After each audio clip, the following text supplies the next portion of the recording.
ભોજનમાં સફેદ મરીનો ઉપયોગ કરવાથી ગેસ, અપચો અને પેટના ઇન્ફેક્શનને દૂર કરે છે. દરરોજ ગોળ ઘી અને સૂંઠ ભેગું કરીને 2-3 ચમચી ખાવાથી સાંધાના કે થીંચણના દુખાવા નહીં થાય. હાર્ટને હેલ્ધી રાખવા માટે પલાળેલી મગફળી એક બેસ્ટ ઓપ્શન છે. મેંદો બંધ કરીને જવ, બાજરી કે મકાઈ ખાવા જોઈએ. રિફાઇન્ડ તેલ બંધ કરી ધાણીનું તેલ વાપરવું જોઈએ. કોલ્ડ્રિંક્સ બંધ કરી લીંબુ શરબત કે છાશ પીવી જોઈએ. ભેંસનું દૂધ બંધ કરીને દેશ ગાયનું દૂધ પીવું જોઈએ. રેડીમેડ જ્યુસ કરતાં ડાયરેક્ટ ફળ જ ખાવા જોઈએ. ફ્રીજનું પાણી બંધ કરીને માટલાનું પાણી પીવું જોઈએ. રાત્રે વહેલા ઊંઘી જવું અને સવારે વહેલા ઉઠી જવું જોઈએ. આખો દિવસ ઘરમાં ભરાઈ ન રહો, કુદરતના ખોળે પણ જવું જોઈએ. ઓશિકા વગર સૂવાથી કમર દર્દમાં આરામ મળે છે અને રીઢનું હાડકું પણ મજબૂત બને છે. તલના તેલમાં લસણ નાખી ગરમ કરી લેવું.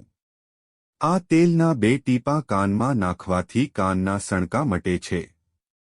ગાયના દૂધમાં વિટામિન ડી ભરપૂર માત્રામાં હોય છે, જેના લીધે કેન્સરનો ખતરો ઓછો રહે છે. હિંગ પાણીમાં ઉકાળી કોગળા કરવાથી દાંતનો દુખાવો મટે છે. પીઠ અથવા સાંધાનો દુખાવાની સમસ્યા હોય તો આ માટે તમે મગફળીનું સેવન કરી શકો છો.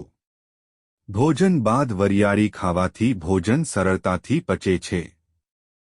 વરિયાળી ચાવવાથી પેટ હળવું રહે છે. ડાબા પડખે સૂવાથી શરીરની રોગ પ્રતિકારક શક્તિ વધે છે. બાજરીમાં કેલ્શિયમ ભરપૂર હોય છે, જે હાડકાને મજબૂત કરે છે. જવનો લોટ અને સાકર સરખે ભાગે ખાવાથી ગર્ભપાત અટકાવે છે. પશુના દૂધમાં વધારો કરવા જવ ખૂબ ઉપયોગી છે. ગાજર ખાવાથી પેટ અને ફેફસાના કેન્સરનું જોખમ ઓછું થાય છે. વારંવાર ઉલટી થઈ હોય તો બરફને ચૂસવાથી ઉલટીમાં રાહત મળે છે. મુલતાની માટીમાં દહીં મિક્સ કરી ચહેરા પર લગાવવાથી તડકાને કારણે થયેલ કાળાપણું મિનિટોમાં દૂર થઈ જાય છે. વજન વધારવા માટે તમે રોજ દૂધ સાથે મગ પીવો. પપૈયું ખાધા પછી કે તેની સાથે ખાટી વસ્તુઓનું સેવન ન કરવું જોઈએ, કારણ કે તેમ કરવાથી ખતરનાક સ્વાસ્થ્ય સમસ્યાઓ થઈ શકે છે. અઠવાડિયામાં ઓછામાં ઓછી 5 વખત ચોકલેટ ખાવાથી લગભગ 60% હૃદયને લગતી બીમારીથી રાહત મળે છે. દુનિયાનું સૌથી વધુ વજન વધારનાર ખોરાક બટાકાની ચિપ્સ છે, એટલે કે ચિપ્સ ખાવાથી જેટલો વજન વધે છે એટલો વજન પીઝા બર્ગર ખાવાથી નથી વધતો.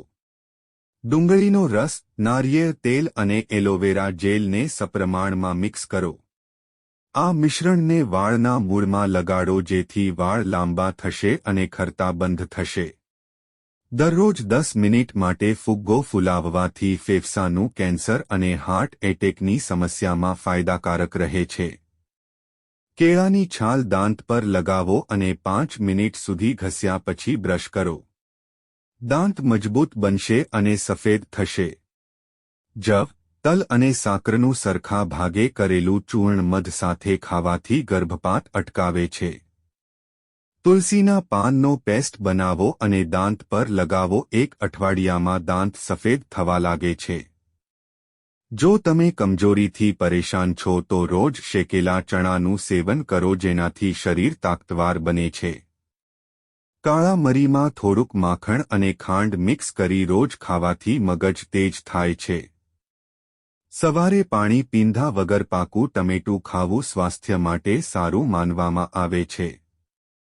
ખાંડ અને ગ્લિસરીનને મિક્સ કરી નાક ઉપર મસળવાથી નાકમાં બ્લેક હેડ્સ અને વ્હાઇટ હેડ્સ નીકળી જાય છે. એવું માનવામાં આવે છે કે મગમાં માંસ કરતાં પણ ઘણું વધારે પ્રોટીન મળી આવે છે. જો તમે આનું સેવન કરો છો તો તમારું શરીર તાકતવાર અને મજબૂત બની છે. લીમડો એક બહુ જ સારું કંડિશનર છે. તેના પાંદડાને પાણીમાં ઉકાળી તે પાણીથી વાળ ધોવાથી ફંગસ જેવી સમસ્યાઓ દૂર થઈ જાય છે. રોજ ગોળ ખાવાથી ચહેરા પરના કાળા દાગ, ધબ્બા અને ખીલ દૂર થવા લાગે છે. સવારે ઉઠીને ગરમ પાણી પીવું જોઈએ, જેનાથી શરીર હાઇડ્રેટ રહેશે, જેનાથી તમારી ત્વચાને પોષણ મળશે અને ચમક આવશે. 1 ચમચી દહીંમાં ચપટી કોફી મિક્સ કરી ચહેરા પર લગાવવાથી ચહેરો સુંદર બને છે. રોજ સવારે ખાલી પેટ આદુનો એક નાનો ટુકડો હલકા ગરમ પાણીની સાથે ખાવાથી ત્વચા સુંદર અને ચમકદાર થાય છે. જો તમે કોઈ કારણસર તણાવ મહેસૂસ કરો છો તો એલચી ખાવાથી અથવા તેની ચા બનાવીને પીવાથી ઘણો ફાયદો થાય છે. રાત્રે સૂતા પહેલા હલકું ઘી ગરમ કરી 1 ટીપું નાકમાં નાખીને સૂવાથી નસકોરાની સમસ્યા દૂર થઈ જાય છે. ભૂખ ઓછી લાગતી હોય તો રોજ 30 ગ્રામ લીલા ધાણાનો રસ પીવાથી ભૂખ વધી જાય છે. ચોખાના લોટમાં શુદ્ધ મગ મિક્સ કરી ચહેરા પર લગાવવાથી ચહેરો ગ્લોઈંગ આપે છે. સવારે ખાલી પેટ પલાળેલા ચણા ખાવાથી વજન ઝડપથી વધે છે. આંખોનું તેજ વધારવા માટે રોજ સવાર સાંજ વરિયાળી ખાઓ. એલોવેરા મોઢા પર લગાવવાથી ચહેરો સાફ રહેશે.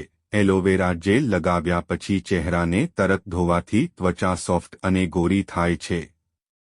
રોજ 1 ચમચી એલોવેરા જ્યુસ પીવાથી શુગર લેવલ કંટ્રોલમાં રહે છે.